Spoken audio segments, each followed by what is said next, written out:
তো আজকে সারাদিন কি খেলাম, তো পান্তা ভাত, পেঁয়াজ, মিষ্টি কুমড় দিয়ে খেলাম। অনেকদিন পর মজাই লাগলো। আর দুপুরে মা ব্যাংকে যাওয়ায় আমি দুপুরে রান্নাটা করলাম, সব রেডি করে গেছিল মা, আমি শুধু রান্নাটা করেছি। বানিয়েছি শাক, ডাল, ভাত আর চাল কুমড়ো ঘন্ট।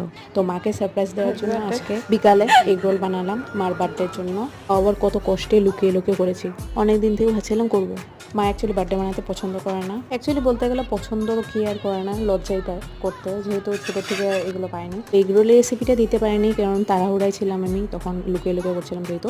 তো একটা রেসিপি দিলাম, অল্প সাদা অংশ ডিমের রেখে দিয়েছিলাম, ওটার মধ্যে ওটস মিক্স করে আর সবজিগুলো মানে গাজর ছিল আর পেঁয়াজ অল্প ছিল আর লঙ্কা দিয়ে লবণ হলুদ আর জল একটু মিক্স করে সেটাকে অনেকক্ষণ ধরে ভেজেছি, যেহেতু ওটস একটু টাইম লাগে। তো দেখুন ভীষণ টায়ার্ড হয়ে গেছিলো, তাড়াতাড়ি তাড়াতাড়ি করছিলাম সব। মাকে সারপ্রাইজ দিয়ে তারপরে ওটসের এটা বানিয়েছিলাম। আর এগুলো এটাও খেয়ে দেখলাম ভীষণই ভালো হয়েছে, ভাবতে পারিনি সিম্পল বানিয়েছি যে এত টেস্ট হবে। আমি একদম কম তেলে হালকা ওয়েতে বানিয়েছি। তো ভিডিওটা আপনাদের কেমন